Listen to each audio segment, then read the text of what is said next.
Hi, I'm Al, and you're on tip number 2 for college students. So have you been smiling? It's kind of strange, I know, and it may annoy some people because you'll start smiling more than you ever thought you would. One of my clients, who works for the government, started smiling so much that all of her coworkers started to worry about her. They'd never seen her smile like that. But the smile is quick, and it helps you interrupt those emotions so that you don't release the stress response. Now we're on tip number 2. For tip number 2, I want you to build a really strong reason why you would want to stop the release of the stress hormones to begin with. So I'm going to share with you just a few things that may be compelling reasons for a college student.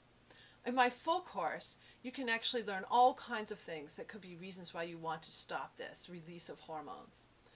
But let's just give a few here today. Hopefully one of these will really resonate with you and you'll say, I'm just going to say no. That's what we're going to do here. We're going to say no to triggering drugs inside of us that really mess up our bodies and our minds so that we don't perform very well.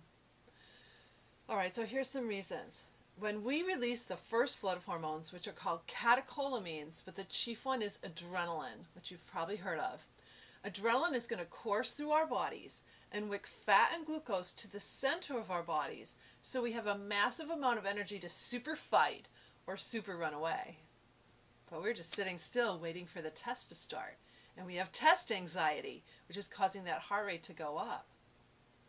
Don't need to do it. So you're going to smile and stop yourself, of course. But the compelling reason here is when we bring all this fat and glucose to the center of our body and we don't fight or run away, it lodges in our cells here. It stays here in the center of our body. It makes us fat. So this stress fat that can build right in the center of your body here is caused by stress, by releasing that flood of hormones. So stress fat, don't want it. I started building it in high school because at least once a day I would get angry, anxious, annoyed, or ashamed. Which brings me to my second compelling reason why you may want to just say no. When we release the stress response in our bodies, it takes us up to many, many hours to get back to normal. For the male body, it takes up to 9 hours to get back to normal, to get the stress hormones out of the cells and everything functioning normally again. For the female body, it's up to 24 hours. That's why if a guy and a girl have a fight, the girl is still angry the next day.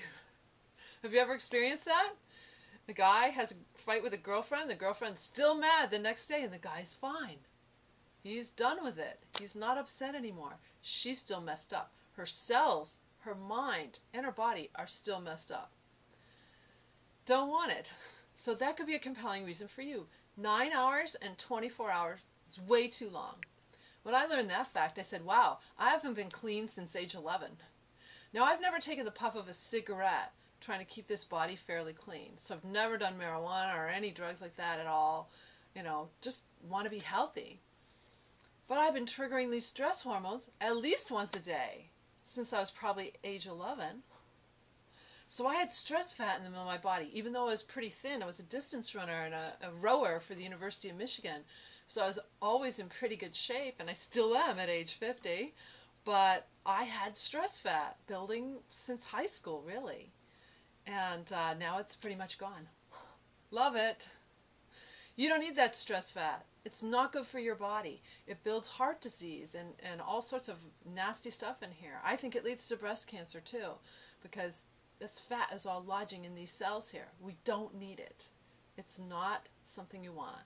So stress fat, 9 hours, 24 hours, those could be real compelling reasons. But here's a real academic reason. When you release these stress hormones, that first flood of adrenaline is going to really mess up your hippocampus. That's your thinking and remembering center.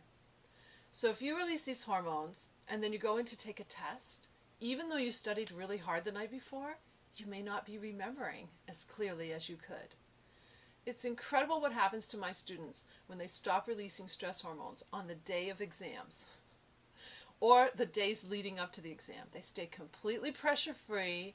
They sail into their test and they can remember, because this messes up when we release those stress hormones. And our decision-making ability is messed up too. So you're not thinking as clearly. If it's just a true-false test, you may answer wrong because this can't make the right decision. You want your brain working optimally throughout your college career, don't you? Well, pressure-free living can show you how to do that. So compelling reason. If you are armed with a compelling reason, you will change. You will start smiling to interrupt those 4A emotions.